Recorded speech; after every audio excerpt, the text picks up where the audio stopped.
Hello दोस्तों, कैसे हैं आप सभी लोग? उम्मीद है सभी स्वस्थ होंगे, मस्त होंगे, जबरदस्त होंगे। यहाँ पे आपको सबसे ज़्यादा दिक्कत वर्ल्ड हिस्ट्री की आ रही है। देखो अपना एमपीपीएससी असिस्टेंट प्रोफेसर की मैं बात कर रहा हूँ यहाँ पे इतिहास विषय में। आपको सबसे बड़ी दिक्कत वर्ल्ड हिस्ट्री में आ रही है। तो आज जो क्लास में करने वाले हैं, वर्ल्ड हिस्ट्री करने वाले हैं। शुरुआत में आपको पता है मैंने यूनिट 1 कवर कर लिया है, यूनिट 2 कवर कर लिया है, यूनिट 3 हो गया है, यूनिट 4 पे हम लोग आ चुके हैं। और यूनिट 4 पे हमारा 3 से 4 लेक्चर आपका हो चुका है। ये आप सब क्रम से भी चलेगा, क्रम से होने वाला है। जुलाई के महीने में आप कवर करेंगे पूरा, ठीक है ना? वर्ल्ड हिस्ट्री में आपको बहुत दिक्कत आ रही है, तो मेरे माइंड में वर्ल्ड हिस्ट्री आपको एक साथ कराऊंगा तो आपको दिक्कत रहेगी। तो क्यों ना डेली डेली छोटे छोटे टॉपिक से वर्ल्ड हिस्ट्री करा दूं। पहले मैं आपको वर्ल्ड हिस्ट्री का सिलेबस दिखा दूं। पहले मैं आपको वर्ल्ड हिस्ट्री का सिलेबस दिखा दूं। इसका पता है मैं जब नोट्स बनाया ना, इसका नोट्स सबसे ज्यादा बड़ा जा रहा है, सबसे ज्यादा बड़ा नोट्स इसमें जा रहा है, क्योंकि भाई इसकी शब्दावली बहुत बड़ी है। जैसे विधि संहिता यहाँ पे लिखा है, रोमन साम्राज्य लिखा है, दास्ता अभिजात वर्ग। तो विधि संहिता क्या है, लॉ कोड, बहुत बड़ा इसमें जा रहा है टॉपिक, ठीक है ना? बहुत बड़ा टॉपिक इसमें जा रहा है और बहुत फैक्ट इसमें आ रहे हैं। और आपको तो पूरा वन लाइनर आपका एग्जाम आना है। वन लाइनर आपको एग्जाम आना है। यदि मैं आपको औद्योगिक क्रांति के प्रभाव बता दूं, औद्योगिक क्रांति की घटनाएं बता दूं, पुनर्जागरण की घटनाएं बता दूं, मैं आपके लिए जो आपका वाणिज्यवाद क्या था उसकी परिभाषा बता दूं, आपके लिए चीनी क्रांति की घटनाएं बता दूं आपको, लेकिन मैं आपको ऐसा एग्जाम ओरिएंटेड नहीं बताऊं तो मतलब नहीं है। तो इसलिए आपको पता है मेरे जो नोट्स बन रहे हैं आपको एमपीपीएससी लेवल के ही बन रहे हैं और एग्जाम ओरिएंटेड नोट्स आपके बन रहे हैं। तो जो सबसे पहले शुरुआत करेंगे हम लोग संकल्पनाओं से करेंगे। और अब इसमें आपको वर्ल्ड हिस्ट्री समझो लगभग मैं 30 से 35 क्लास मान के चल रहा हूँ इसके लिए, क्योंकि बहुत धीमे धीमे मैं आपको करूँगा वर्ल्ड हिस्ट्री का अकेला। इसलिए मैं आज से ही आपको वर्ल्ड हिस्ट्री की भी क्लास देना शुरू कर दूंगा। अदर यूनिट तो आपको चली रही, यूनिट 4 तो आपकी चली थी, यूनिट 5 6 7 8 9, बट आपकी वर्ल्ड हिस्ट्री आपको अलग से देना शुरू कर रहा हूँ यूनिट 9।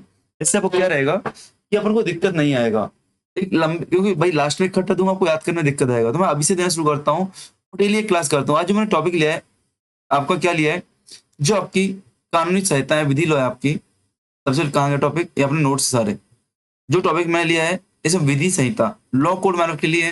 लॉ कोड में सबसे महत्वपूर्ण एक विधि संहिता आपकी आती है, हम्मुराबी की संहिता। हम्मुराबी की संहिता आपकी महत्वपूर्ण है और आती है। अच्छा, इसके नोट्स मैं आपको दे पाऊंगा? तो मैं इसके नोट्स अभी आपको नहीं दे पाऊंगा, आप बोलो दे दूं, हो सकता है मैं क्लास के बाद खुद शेयर करने का ट्राई करूं, बट मुझे नहीं लगता मैं आपको क्लास के बाद दूं। मेरा माइंडसेट यहाँ पे ऐसा है, जैसे आप लोग पेपर वन के नोट्स बना रहे हो ना, ऐसे आप लोग यहाँ पे फैक्चुअल चीजें लिखो। सीधा की पॉइंट आप लिखना शुरू करो। जो की पॉइंट आपके लिए महत्वपूर्ण रहेगा वो मैं आपको बोलूंगा, इसको लिख लो, इसको लिख लो, इसको लिख लो, क्योंकि ना भाषा शैली से बहुत जोड़ी आपको जोड़ने के लिए। दूसरी बात, मैं आपको यहाँ पे हो सकता है उतना अच्छा वरिष्ठ ना पढ़ा पाऊँ जितना मैं आपको अन्य क्लासेस पढ़ा रहा हूँ या अन्य यूनिट अपील पढ़ा रहा हूँ।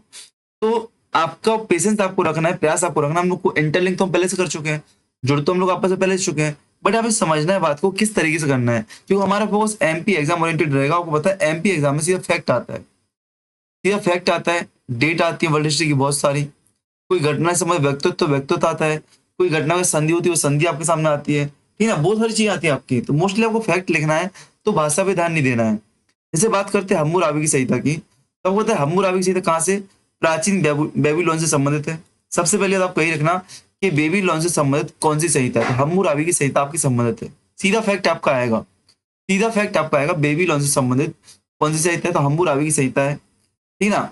विस्तृत है आपकी, याद रखना इस बात को। लिखित संहिताओं में गिना जाता है भाई, लिखित है आपकी। इसका निर्माण किसने किया था? बेबीलोन के शासक हम्मुराबी ने किया था। शासनकाल क्या था उसका? उसका शासनकाल 1792 1750 ईसा पूर्व था। इस बात को आपको याद रखना है। 1500 साल, जब हमारे वैदिक काल चल रहा है उसके पहले की बात यहाँ पे ये लोग कर रहे हैं। इस संहिता को काले रंग के पत्थर पे लिखा गया है बेटा, एक एक पॉइंट समझना। और मुझे पता है यदि आप इस क्लास को 2 बार देखते हो आपको याद हो जाएगा, लिखने की जरूरत नहीं पड़ेगी।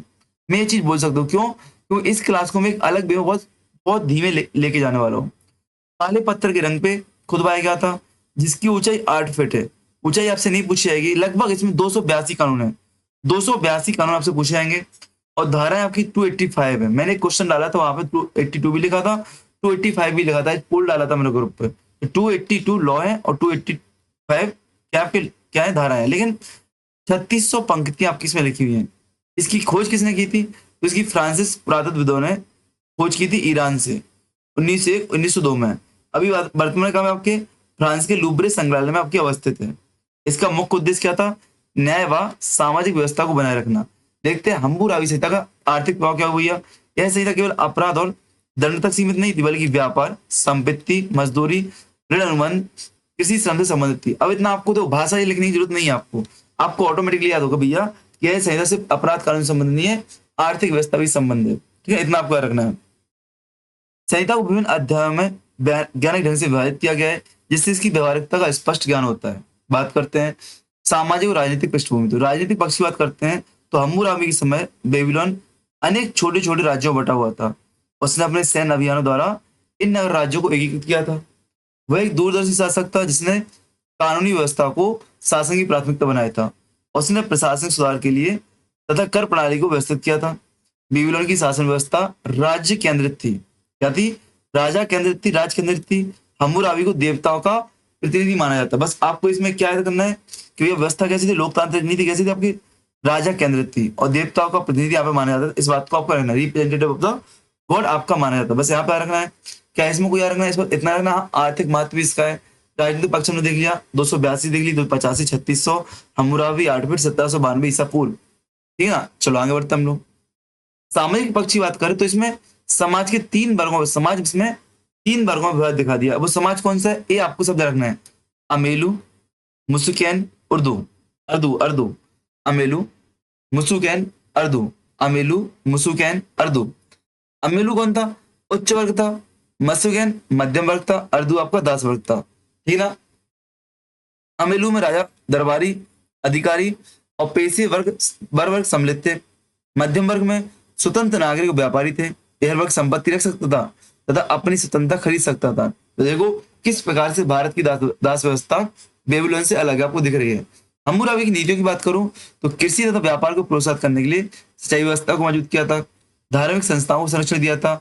उसकी नीतियों ने आर्थिक व सामाजिक स्थिरता प्रदान की थी। ठीक है ना, जिससे साम्राज्य लंबे समय तक चल पाया था। अभी भाषा है, ये कोई महत्वपूर्ण नहीं आपकी, बट आपको 3 वर्ग आपको लिख लेना है कि अमेलू, मुसुकैन और अर्दू। मुसुकैन अर्थात मध्यम, मां से मध्यम रखना है बस। अमेलू मतलब अमीर, ऐसे याद करो। अमेलू मतलब अमीर मतलब उच्च वर्ग। उर्दू मतलब दास वर्ग। अर्दू, अर्दू।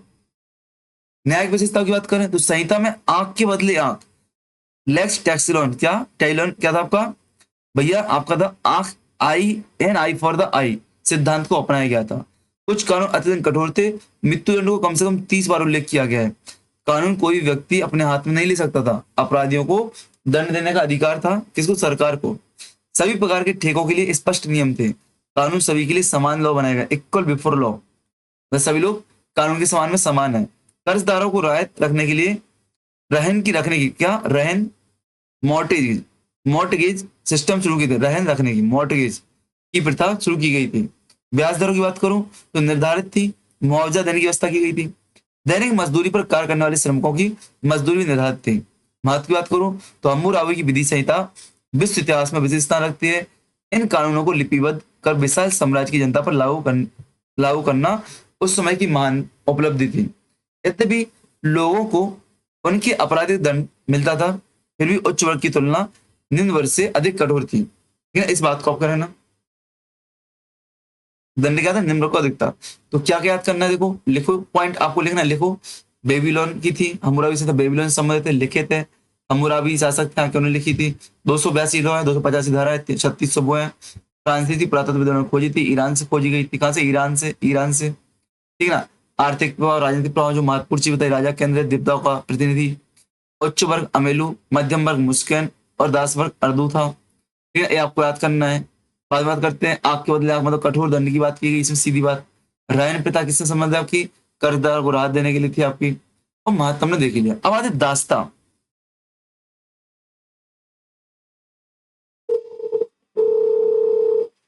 हम लोग अब आते दास्ता पर। दास्ता भी ऐसे आपको एक टॉपिक है। दास्ता सब लोग जानते हैं, गुलाम होते हैं दास लोग। लेकिन इसका फैक्ट या क्वेश्चन कैसे बन सकता है, वो कंटेंट देखता है लोग। देखो भाषा तो काम की आपके लिए, सिर्फ बोलने के लिए है। इंटरव्यू में क्वेश्चन ऐसे बनते हैं। दास्तां मानव इतिहास का कड़वा और जटिल पक्ष रहा है। इसमें एक व्यक्ति को दूसरे स्वामित्व में जाना जाता है और उसे श्रम के लिए बात किया जाता है। वो श्रम किसी भी प्रकार का हो सकता है। यह प्रथा प्राचीन काल से लेकर आधुनिक काल तक विभिन्न सभ्यताओं में और समाजों में विभिन्न रूप में विद्वान रही। दास्ता केवल आर्थिक या सामाजिक शोषण का साधन नहीं था, बल्कि इसके पीछे राजनीतिक, धार्मिक और नस्ली कारण भी था। इंटरव्यू की लाइन लगी आपको, आगे बढ़ते अपन लोग। प्राचीन काल में देखते हैं तो प्राचीन काल में प्राचीन सभ्यता में दास्ता एक स्वीकृत सामाजिक प्रथा थी। मेसोपोटामिया हो, मिस्र हो, ग्रीस हो, रोमन हो, भारत हो, चीन हो, सभी में दासों के लिए दासों का उपयोग विभिन्न कार्यों में किया जाता था। बात करते हैं मेसोपोटामिया की, तो सुमेरियन, अक्कादी, बेबीलोनियन सभ्यता में दास मुख्यतः ऋणग्रस्त व्यक्तियों तथा अपराधियों से बनाए जाते थे। हम्मुराबी संहिता में दासों के अधिकार के साथ व्यवहार के नियम दिए गए। अच्छा, एक क्वेश्चन और लिख लेना, एक पॉइंट और, कि हम्मुराबी संहिता की भाषा क्या है? अक्कादी भाषा मानी जाती है, अक्कादी, ठीक ना। इसकी भाषा पूछे तो हम्मुराबी संहिता की भाषा अक्कादी थी, ठीक ना। हम्मुराबी संहिता में दासों के अधिकार तथा उनके साथ व्यवहार के नियमों का उल्लेख मिलता है। मिस्र में दास प्रथा गए थे, तो प्राचीन मिस्र में दास प्रथा मुख्यतः युद्धबंदी। अब अंतर दिख रहा है आपको? अंतर दिख रहा है?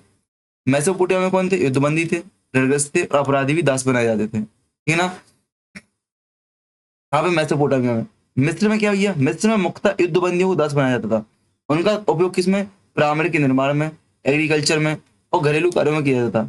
कुछ परिस्थितियों में उन्हें सम्मानजनक कार्य भी दिए जाते थे। यूनान में और रोम में दास था, तो प्राचीन यूनान को एथेंस, स्पार्टा नगर जैसे राज्यों में दासता एक सामान्य प्रथा थी।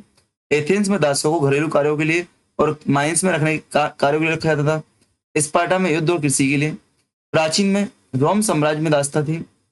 रोमन साम्राज्य की अर्थव्यवस्था दासों पर निर्भर थी। प्राचीन में युद्धों में पकड़े गए दासों को गुलाम बनाया जाता था। खेतों में, खानों में, घरों में, सार्वजनिक निर्माण कार्यों में दास रखे जाते। अब यहाँ से क्वेश्चन कैसे बनेगा? क्वेश्चन आपसे स्पार्टा नहीं पूछेगा, आपसे एथेंस नहीं पूछेगा, बस इतना पूछा कि कहाँ पे दास प्रथा थी, कहाँ पे नहीं थी। अंतर क्या पूछ सकता है? तो ये दासों को मुख्यतः किस तौर पे लगाया जाता है, किस कामों में लगाया जाता था, ठीक है ना।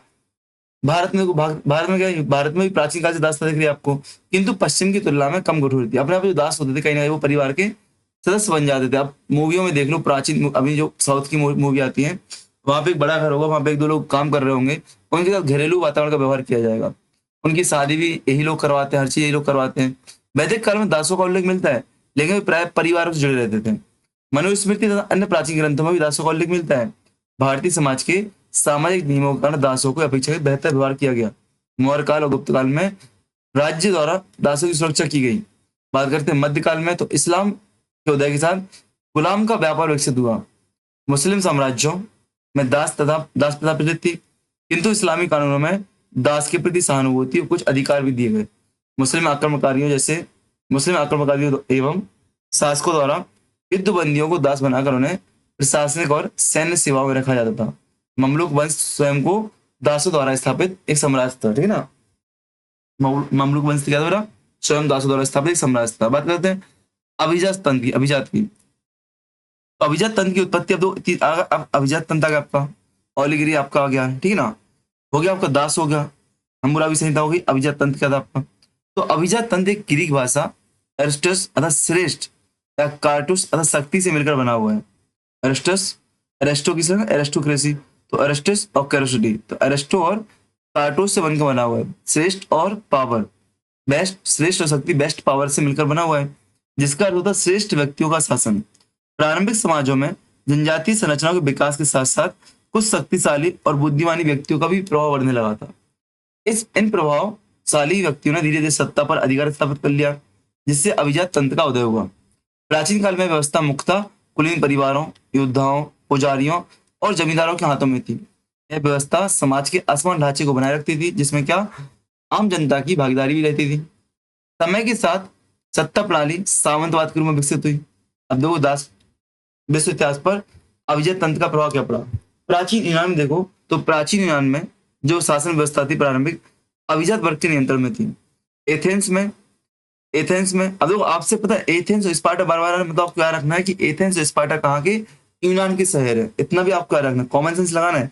एथेंस स्पार्टा बार बार आ रहा है, तो एथेंस स्पार्टा कहाँ के शहर बेटा? यूनान के शहर है। आपसे एमपीपीएससी में ऐसी लेवल का पूछता है, ठीक ना। तो यूनानी प्रारंभिक शासन व्यवस्था अभिजात वर्ग के नियंत्रण में थी। एथेंस में प्रारंभिक शासन कुलीन परिवारों के हाथों में था, लेकिन वहां धीरे धीरे लोकतंत्र का विकास हुआ। स्पार्टा सैन्य कुलीनों को बना रहा। स्पार्टा क्या? सैन्य कुलीनों को बना रहा। स्पार्टा में सत्ता दो राजाओं और एक कुलीन परिषद द्वारा संचालित होती थी, ठीक ना। तो यहाँ पे एक अंतर आपको समझ में आ रहा है कि एथेंस में और स्पार्टा में शुरुआत से सैन्य शासन चला है, ठीक है ना। प्राचीन रोम की बात करें अपन लोग, तो रोम मतलब यहाँ पे आपको रोमन गणराज्य में 590 ईसा पूर्व की बात है और 27 ईसा पूर्व की बात है। यहाँ पे मुख्यतः दो वर्गों में विभाजित था समाज, एक पेट्रिशियन, एक पेलिवियन। एक पेट्रिशियन है, पेलिवियन। अब पेट्रिशियन क्या होता है, पेलिवियन क्या होता है, आपसे पूछ सकता है। पेट्रिशियन वर्ग कौन था? पेट्रिशियन वर्ग शासन और प्रशासन पर नियंत्रण रखता था, और पेलेवियन वर्ग अर्थात आम जनता के अधिकार यहाँ पे सीमित थे, आम जनता के अधिकार सीमित थे। रोम की सीनेट अभिजात वर्ग का प्रतिनिधित्व करती थी और सत्ता का प्रमुख केंद्र थी। मध्य यूरोप में अभिजात तंत्र की बात करूं तो मध्य युग में सामंतवाद अभिजात तंत्र का एक प्रमुख रूप था। यूरोप में राजा कुलीन वर्ग जागीरदारों के माध्यम से संचालित होता था। कुलीन वर्ग को भूमि सैन्य शक्ति के आधार पर विशेष अधिकार प्राप्त थे। आम जनता को कृषक इनके अधीन रहकर कार्य करता। आम जनता और कृषक क्या इनके अधीन कार्य करता। मध्य यूरोप में चीन में बोलते, चीन में देखो तो चीन में देखो झोउ राजवंश, चीन में क्या झोउ डायनेस्टी के टाइम पर भूमि स्वामित्व और सैन्य शक्ति के आधार पर एक अभिजात तांत्रिक संरचना का विकास हुआ था। और हान वंश ने नौकरशाही प्रणाली विकसित की थी जिसमें क्या होगा कुलीन वर्ग। तो देखो आपसे पूछ सकते हैं झोउ वंश किस क्षेत्र से संबंधित है, हान वंश किससे है, तो चीन के शासन से संबंधित है। ठीक ना। यहाँ पे किस प्रकार से आपका अभिजात तंत्र का विकास हुआ वो हमने देखा। भारत में किस प्रकार से, तो भारत प्राचीन काल और मध्यकाल में क्या अभिजात तंत्र विद्वान था। वैदिक काल में राजाओं के सलाहकार एवं पुरोहित वर्ग विशेष अधिकार प्राप्त थे। गुप्त काल, मुगल काल, राजपूत काल, जमींदार में गुप्त काल में मुगल काल में राजपूत, जमींदार, उमराव जैसे प्रमुख व्यक्ति शासन में स्थान रखते थे। आधुनिक की बात करूं तो औद्योगिक क्रांति के बाद पूंजीवादी कुलीन तंत्र का उदय हुआ। उद्योगपति, व्यापारी, घरानों का सत्ता और अर्थव्यवस्था पर प्रभाव बढ़ गया। आज देख लो, आज एक डायलॉग फेमस चल रहा है इंडिया में कि सीता के पति का नाम लेते लेते नीता के पति का भला कर रहे हैं। वर्तमान में भी अनेक देशों में शक्ति सीमित राजनीतिक एवं आर्थिक वर्गों तक सीमित थी, जिसे नव अभिजात तंत्र कहा गया। वर्तमान में क्या अनेक देशों में शक्ति सीमित राजनीतिक और आर्थिक वर्गों के है कि नहीं है, सीमित है, जिसे नव अभिजात वर्ग कहते हैं। अभी देख लो इंडिया में देख लो। अभिजात तंत्र के पतन और लोकतंत्र की उदय की बात करूं तो 17वीं 18वीं शताब्दी में यूरोप में अभिजात तंत्र की शक्ति कमजोर होने लगी। पुनर्जागरण, प्रबोधन और औद्योगिक क्रांति ने इसकी प्रक्रिया दी। अमेरिकी क्रांति, फ्रांसीसी क्रांति ने लोकतांत्रिक विचारधारा को जन्म दिया। 19वीं और 20वीं शताब्दी में अधिकांश देशों में लोकतंत्र में अभिजात तंत्र ने स्थान ले लिया। ठीक है ना। इसके बावजूद आज भी कुछ देशों में कुलीन वर्ग का प्रभाव राजशाही और नौकरशाही में दिखाई देता है। बात करते हैं अभिजात तंत्र की परिभाषा, विशेषताएं। सत्ता का केंद्रीकरण, इसमें क्या होता है, अभिजात वर्ग होता है सत्ता सीमित व्यक्तियों के पास होती है, जो सामंत उच्च वर्ग होते हैं, कुलीन वर्ग होते हैं या सैन्य गुट होते हैं, मिलिट्री ग्रुप होते हैं, एलाइट वर्ग या नोबिलिटी। राज्य शक्ति का बंटन स्थानांतरण होता है। आप देख लो यहाँ पे राजा का बेटा राजा बनता अपने आप है कि नहीं। सत्ता सामंता एक पीढ़ी से दूसरी पीढ़ी में जाती है। आर्थिक वर्चस्व, सत्ता रखने वाले वर्ग का समाज में आर्थिक गतिविधि में नियंत्रण होता है। सामान्य जनता की सीमित भागीदारी, लोकतंत्र की तुलना में अभिजात तंत्र में आम नागरिकों की राजनीतिक भागीदारी अत्यंत सीमित होती है। निष्कर्ष की बात करूं तो अभिजात तंत्र विश्व की शासन प्रणालियों में से एक रहा है। यद्यपि लोकतंत्र जनतांत्रिक व्यवस्थाओं ने विकास ने इस कमजोर किया है, फिर भी आर्थिक राजनीतिक कुलीनों का प्रभाव आज भी देखने को मिला। अब आते जमींदारी प्रथा पर। किस आते हैं, जमींदारी प्रथा पर। देखते जमींदारी प्रथा को, किस प्रकार से जमींदारी प्रथा रही इंडिया में, चीन में, यूरोप में, पुर्तगाल में, अफ्रीका में। ठीक ना। एक ब्लेथ डेथ आपका बहुत महत्वपूर्ण टॉपिक है, ब्लेथ डेथ। हम लोग अभी इसमें देखें, हम लोग जमींदारी प्रथा तक चलेंगे इस वाली क्लास में। कहाँ तक, जमींदारी प्रथा तक। मैं इन क्लास को वर्ल्ड हिस्ट्री क्लास को छोटा रखूंगा जिससे आप लोग को चीजें याद हो और बोल रहा हो। ठीक है ना। बकाया रेगुलर क्लास आपकी चली रही है अन्य वाली, मुझे जुलाई माह तक करना ही है। हो सकता है वर्ल्ड हिस्ट्री आपका आगे जाए, बट जुलाई माह तक मुझे करना है, तो वाली करके रहूंगा मैं। आते जमींदारी प्रथा पर। तो जमींदारी प्रथा भी क्या है, सामाजिक आर्थिक और प्रशासनिक व्यवस्था थी। अपने आप जमींदारी क्या थी भैया, धीमे धीरे विकास हुआ था कि जो आपको वेतन के बदले भूमि दी जा रही है, अब वहां पे शासन करो, प्रशासन करो। सवार और जातकुरों में जमींदार नियुक्त किया जा रहा था अपने आप पे, अभी पढ़ेंगे इसमें अपन लोग। जमींदारी प्रथा एक सामाजिक आर्थिक प्रशासनिक व्यवस्था थी जिसमें भूमि का स्वामित्व एक विशेष वर्ग के पास केंद्रित होता था तथा कृषक अर्थात किसान उससे जुड़े रहते थे। इस व्यवस्था का मूल आधार भूमि पर कुलीन वर्ग का नियंत्रण था और किसानों की अधीनता थी। विश्व इतिहास में इसका प्रभाव किसी व्यवस्था, सामाजिक संरचना और आर्थिक ढांचे को व्यापक पड़ा। प्राचीन काल बात करते हैं तो मेसोपोटामिया, मिस्र में भूमि का स्वामित्व मुख्यतः राजा के पास होता था। क्या, मेसोपोटामिया मिस्र में क्या भूमि का स्वामित्व मुख्यतः किसके पास, राजा के पास था। राजा भूमि को मंदिरों के लिए, प्रशासनिक अधिकारों के लिए और सैन्य अधिकारियों को दान करता ही था भाई साहब। कृषक भूमि पर कार्य करते थे और बदले में टैक्स देते थे। प्राचीन ग्रीस में भूमि पर कुलीन वर्ग का प्रभुत्व हो गया। रोमन साम्राज्य में विशाल कृषि संपत्तियों पर लैंटिफंडिया कहा जाता था।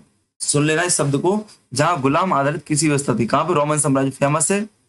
रोमन एम्पायर में क्या था आपका, लेटिफंडिया नामक व्यवस्था चलती थी। ठीक ना। विशाल कृषि संपत्तियों के लेटिफंडिया, जहाँ पे क्या आपकी गुलाम आधारित कृषि व्यवस्था थी। देखा भी कि नहीं, रोमन साम्राज्य में दासों से खेती कराई जाती थी। पढ़ा ऊपर कि नहीं पढ़ा। मध्य यूरोप में देखो तो मध्य यूरोप में जमींदारी प्रथा अपने चरम पर थी। इसे सामंती व्यवस्था कहा गया मध्य यूरोप में। इसमें राजा सर्वोच्च भूमि स्वामी था। राजा अपनी विशाल भूमि शक्तिशाली सामंतों अर्थात नाइट्स को, ठीक है, नाइट्स को सौंपता था। ये नाइटहुड की उपाधि वही है, ठीक है, नाइट्स को सौंपता था। बदले में सैन्य सहायता कर लेता था। कृषकों को भूमि पर कार्य करने और अपने जमींदारों को कर देने के लिए बाध्य किया जाता था, ठीक है ना। इस समाज में 3 वर्ग थे, राजा वर्ग, सामंत जमींदार और कृषक वर्ग। भारत में देखो तो भारत में क्या, प्राचीन भारत में भूमि व्यवस्था राजा के नियंत्रण में थी। धीरे धीरे जमींदार और सामंतों के हाथ में आ गई। मौर्य काल गुप्त काल में राज्य भूमि का स्वामी था, राज्य भूमि का स्वामी होता था, किंतु स्थानीय प्रशासक व जमींदार को भूमि सौंप दी जाती थी। देखा था मैंने, मौर्योत्तर काल में, गुप्त काल में भूमि दी जा रही वेतन के रूप में। मुगल काल में जमींदारी प्रथा, तो मुगल काल में जमींदारी प्रथा एक प्रमुख आर्थिक संरचना के रूप में विकसित हुआ। जमींदार कर वसूलने वाले अधिकारी थे। वे किसानों से लगान एकत्र करते थे और उसका एक भाग राज्य को देते थे, ठीक है ना। यहाँ पे एक आपका प्रशासनिक अधिकारी हो गया जमींदार, भूमि का स्वामी नहीं है। ब्रिटिश काल में फिर से देखो तो ब्रिटिश काल में व्यवस्था संस्थागत हो गई है, इंस्टीट्यूशनल हो गई है। यहाँ पे स्थायी बंदोबस्त आपको देगा 1793 में, जहाँ पे जमींदारों को भूमि स्वामी का स्थायी स्वामी माना गया। इससे किसानों को भूमि अधिकार कमजोर हो गए और भूमि से अलग हो गए। अब आधुनिक युग में जमींदारी प्रथा का पतन कैसे हुआ, तो देखो औद्योगिक क्रांति व राष्ट्र राज्य की अवधारणा के बाद जमींदारी प्रथा धीरे धीरे पतन होने लगी। 18वीं 19वीं शताब्दी में यूरोप में सामंती व्यवस्था समाप्त हो गई। भूमि सुधार के माध्यम से किसानों को अधिकार दिए गए। भारत में भी क्या, जमींदारी उन्मूलन अधिनियम लगाया गया 1951 में। इससे जमींदारी प्रथा का अंत हुआ। चीन में साम्यवादी क्रांति ने 1949 में जमींदारी व्यवस्था को समाप्त कर दिया। इसकी विशेषताएं क्या हुई है, पढ़ लो।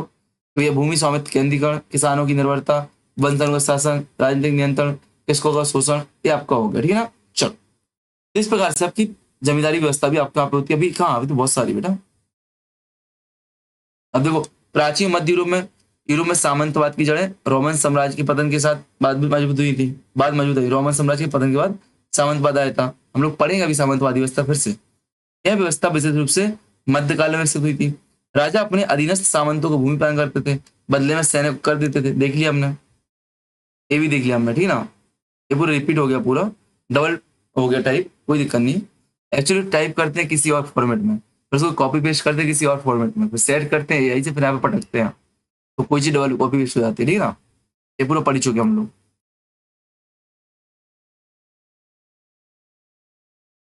ठीक है ना। औद्योगिक क्रांति ने जमींदारी पतन क्यों हुई? औद्योगिक क्रांति से, लोकतांत्रिक आंदोलन से, कृषि सुधार से, आधुनिक राष्ट्रों के निर्माण से, यहाँ से क्या हुआ आपका जमींदारी प्रथा का अंत। अब आप सिलेबस देखो तो आपका सिलेबस इसी प्रकार से बेटा, एक एक टॉपिक आपका दिया गया सिलेबस में। आप सिलेबस देखो तो सिलेबस आपको क्या दिया, संकल्पना है, ये विधि चल रहा है, सामंतवाद आपका आ गया, जमींदारी हो गया, अभिजात तंत्र हो गया, दास्ता हो गया। अभी रोमन साम्राज्य मैंने क्यों लिया कि रोमन साम्राज्य और पवित्र रोमन साम्राज्य एक साथ में आपको लूंगा, है कि नहीं है, ठीक। ये पुनर्जागरण आपको पढ़ना ही, एक एक टॉपिक को हम लोग पकड़ेंगे, एग्जाम ओरिएंटेड एक एक टॉपिक को पकड़ेंगे। आप इसको यूपी असिस्टेंट प्रोफेसर में यूज कर सकते हो। क्यों, जो भी वहाँ पे बलिस्ट्री वाला एग्जाम एक पेपर होता है, बलिस्ट्री वहाँ पे आने वाली है, उसमें कुछ टॉपिक इससे मिलते हैं। बकाया नीचे का सिलेबस तो सेम आपको मिलेगा, नीचे का सिलेबस आपको पूरा सेम ही मिलेगा। तो मैं पूरा आपको एग्जाम ओरिएंटेड ही कराऊंगा, थोड़ा लंबा टाइम लगेगा, इसलिए इसकी प्लेलिस्ट भी मैं आपको अलग से बनाऊंगा। वर्ल्ड हिस्ट्री की प्लेलिस्ट भी अलग से बनाऊंगा। पेपर उनमें कॉमन तो रहेगी, बट मैं वर्ल्ड हिस्ट्री की अलग से ही प्लेलिस्ट बनाऊंगा, ठीक है ना। तो बेस्ट ऑफ लक। और जो आप शॉर्ट नोट्स बना रहे हो, मैं इसकी पीडीएफ का नहीं बोलूंगा, मैं बोलूंगा शॉर्ट नोट्स बनाओ। जो भी आप शॉर्ट नोट्स बना रहे हो अपने ग्रुप में शेयर करो, जैसे सबको कॉन्फिडेंस मिलेगा भैया ऐसे पढ़ना, ऐसे पढ़ना, ऐसे पढ़ना है। मैं मानता हूँ मुझे वर्ल्ड हिस्ट्री नहीं आती है, तो आपको भी नहीं आती, मुझे भी नहीं आती, किसी को नहीं आती मान लो, बट हम एग्जाम ओरिएंटेड प्रयास करेंगे अच्छे से याद करने का, ठीक है ना। चलो, तो बेस्ट ऑफ लक, जय हिंद, जय भारत।